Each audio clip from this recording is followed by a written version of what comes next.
جب حضرت عثمان غنی رضی اللہ تعالیٰ عنہ کا محاصرہ کر لیا گیا اور یہ خلافت کا آخری آپ کا دور ہے، 82 سال کی عمر تھی اس وقت آپ کی، اور یہ تاریخ کا دردناک باب ہے کہ حضرت عثمان غنی پر 40 دن تک پانی بند رہا۔ وہ ایک منصوبہ تھا، 3 لوگ 3 مختلف شہروں سے چلے، مصر سے، کوفے سے اور بصرے سے، 1000 آدمی لے کر، اور مدینہ المنورہ میں پہنچ کر کے حضرت علی المرتضیٰ سے ملے، ام المومنین سیدہ عائشہ سے ملے، کبار اصحاب سے ملے۔ تو جو انہوں نے کہا تو انہوں نے ان کو کہا کہ نہیں، ایسی کوئی بات نہیں، فہمائش کر کے واپس بھیج دیا۔ حضرت عثمان غنی رضی اللہ تعالیٰ عنہ پر اقربا پروری کا الزام عائد کیا تھا، تو انہوں نے کہا کہ کوئی ایسی بات نہیں ہے۔ پھر یہ تھا کہ آپ نے کم عمر گورنر، کم عمر لوگ مقرر کیے، تو حضرت عثمان نے کہا کہ حضرت اسامہ بھی تو کم عمر تھے، حضور نے ان کو اگر مقرر کیا ہے تو یہ تو مثال ہمارے سامنے موجود ہے، لیکن یہ ایک منصوبہ تھا، اس منصوبے کے تحت یہ 3 جگہوں سے لوگ آئے تھے۔ وہ 3 دن کی مسافت کے بعد پھر تینوں واپس آ گئے، تو یہ ایک سوالیہ نشان ہے کہ تینوں کیوں واپس آ گئے، کوئی ایک تو نہ آتا نا، تو یہ سب طے شدہ منصوبہ تھا۔ اور پھر انہوں نے مدینہ المنورہ کو گھیر لیا، اور جس طرح سے بلوائیوں نے حالات پیدا کر دیے، سیدنا علی المرتضیٰ رضی اللہ تعالیٰ عنہ تو شہر مدینہ سے باہر تشریف لے گئے تھے، اور اپنے بیٹوں امام حسن اور امام حسین رضی اللہ تعالیٰ عنہ کو حضرت عثمان غنی کے دروازے پر مقرر کیا تھا کہ ان کو ضرر نہ پہنچنے دینا۔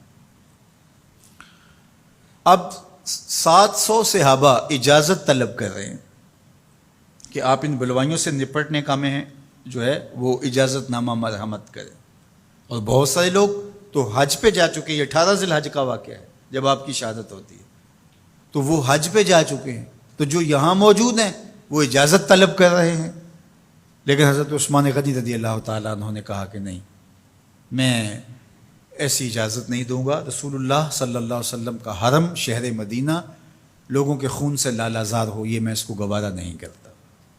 افواج موجود ہیں، اور دنیا کی تاریخ میں آپ کو ایسا نہیں ملے گا کہ اتنی بڑی حکومت کسی کے پاس ہو اور وہ خود گھیر لیا جائے، اس کا پانی بھی بند ہو جائے، اور وہ حکم دے کہ نہیں، میرے لیے آپ ایک قطرہ بھی خون نہیں بہائیں گے۔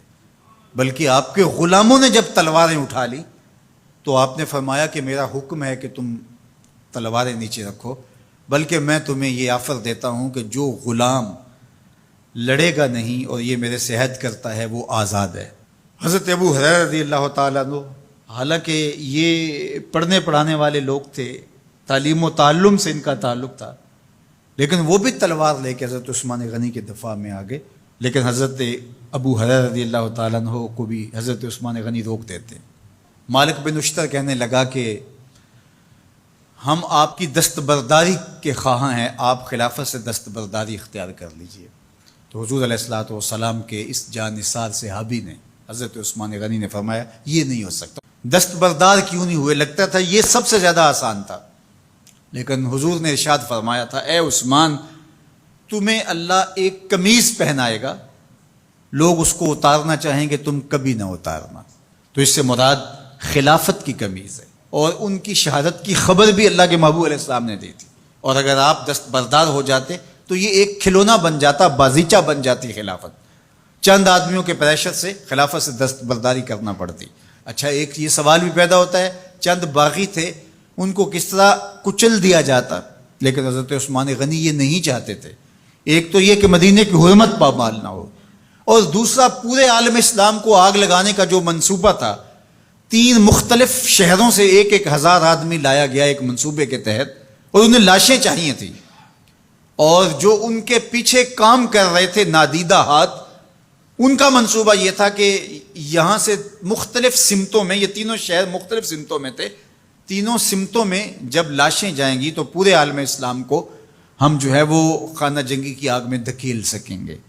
تو حضرت عثمان غنی ان سازشوں سے آگاہ تھے، تو سب سے اہون اور آسان یہ تھا کہ قربانی پیش کر دی جائے، اور پھر انہوں نے سن بھی رکھا تھا کہ 2 شہید ہیں، شہید تو انہوں نے بہرحال ہونا ہے، تو لہٰذا میں خلافت سے دستبردار بھی نہیں ہوں گا، اور شہر مدینہ کی حرمت بھی پامال نہیں ہونے دوں گا۔ اور تیسری بات یہ ہے کہ میں خود مظلوم شہید کر دیا جاؤں، تو وہ آپ نے یہ گوارا کر لیا۔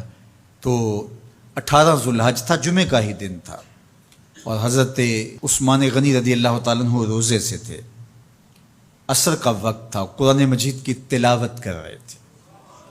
حضرت امام حسن، امام حسین اور حضرت عبداللہ بن زبیر اور دیگر لوگ آپ کے دروازے پہ پہرا دے رہے تھے، لیکن باغی پچھلے گھر سے دیوار پھلانگ کے آپ کے گھر میں داخل ہوئے اور تلوار سے وار کیا۔ آپ کی زوجہ حضرت نائلہ آگے بڑھی اور ہاتھ سے روکنا چاہا، آپ کی انگلیاں کٹ گئیں۔ پھر دوسرا وار کیا تو حضرت عثمان غنی رضی اللہ تعالیٰ عنہ کا دایاں ہاتھ کٹ کے گر گیا۔ حضرت عثمان غنی رضی اللہ تعالیٰ عنہ نے افسوس کیا اور کہا کہ تم نے وہ ہاتھ کاٹ دیا جس سے میں وحی کی کتابت کیا کرتا تھا۔